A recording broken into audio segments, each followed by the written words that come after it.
Good morning students, let us continue with the further explanation. As you know that various living and non-living components are in our environment, we find good coordination among them. Due to this balance, we live in our earth without any difficulty.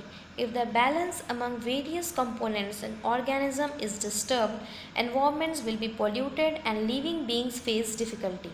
It is necessary for us that we should perform our duties and take the responsibility to save our environment, wild animals and forest, so that a better coordination can be created among our family, society, environment for a peaceful life without disturbing the balance of nature. So students, if you have remember, before starting this chapter I gave you a small introduction about our earth and the life on the earth, that it has living beings and non-living things, and together they create one ecological relationship, and that's why we are living here peaceful life with better coordination and for our better family, society and environment. If this coordination will be disturbed, nobody will be able to live here peacefully. Next, good habits of sanitation at public places. Sanitation means cleanness. A large amount of waste and discarded materials are generated at crowded places like railway stations, bus depots, airports, hospitals, fairs, gatherings, etc. If they are not disposed of properly, epidemics may break in. Hence, we should strictly enforce the standard of cleanliness and sanitation laid down by our government. However, all of us can contribute in maintaining sanitation at public places. We should not scatter litter everywhere but should throw them in dustbins only. Toilets should be adequately flushed after use. Proper cleanliness should be maintained around the area surrounding the taps and water bodies. We should be concerned about the health and hygiene of our environment, and we must incorporate cleanliness as a habit in our daily life. Students, you know that nowadays corona pandemic is going on, and why this pandemic is going on, actually we are only the responsible, human beings are only responsible. They are not at all having any botheration towards our nature, so nature in turn giving us all these epidemics and pandemics. So in this paragraph it says that we have to maintain good sanitation at public places also, but not only in public places, we have to maintain good sanitation towards all the environment. Toward means we should not throw dust here and there, garbage here and there, airports, hospitals, fairs, gathering, etc. We are not bothering anything, but we have to maintain cleanness over there.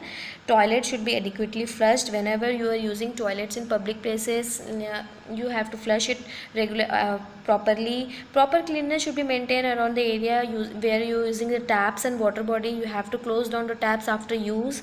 So all these things, if you concern about our health and hygiene, our various things, so this type of things if we'll maintain, our environment will be clean and it will be incorporated in our daily habit also. So you have to take care of our cleanness and good habits of sanitation at public places and also in all the places. So students, approximately we have completed this chapter. Let us revise what we have learned today among all this explanation. Living organisms need food, air and water to live. Living organisms live in different environments. Living beings are found in large number at places where they can easily get things required for life. I told you while explaining about adaptation, living beings where they are adapted towards the environment, they are found in large number over that area. Deserts and polar regions are respectively very hot and very cold. Desert is very hot and polar region, that is North Pole and South Pole, are very cold. Therefore, the number of living organisms found in these places is very small. Living organisms are connected to each other through food chain. What is food chain? Smaller organisms are eaten by the bigger organisms, and bigger organisms are eaten by again the more bigger organisms. A food chain always starts with a plant. Why it starts with a plant? Because plant is only the producer in the world. Rest all are the consumer. It is only plant there who is producing its own food. Food chain in a desert. Plants eaten by the desert insects. They are eaten by the lizards and rats, and again they are eaten by the hawk and all. Food chain in the polar region. Small plants and algae eaten by the very small animals. Then again they are eaten by the bigger animals and small fish, and again these are all eaten by the big fish. Big fish are eaten by the seal, and seal are eaten by the polar bear. So it starts with the water, ocean life, and again it is ending in the land. Other food chain: plants, insects, bats, hawks and owls. Plants are eaten by the insects, insects are eaten by the bats, and bats are eaten by the hawks and owls. On earth, organisms live in different conditions. Somewhere it is desert, somewhere it is too hot, somewhere it is too cold. The place where organisms live and reproduce is called their habitat. So habitat is there where we are living and reproducing our own kind. In short, we can say that habitat is our environment.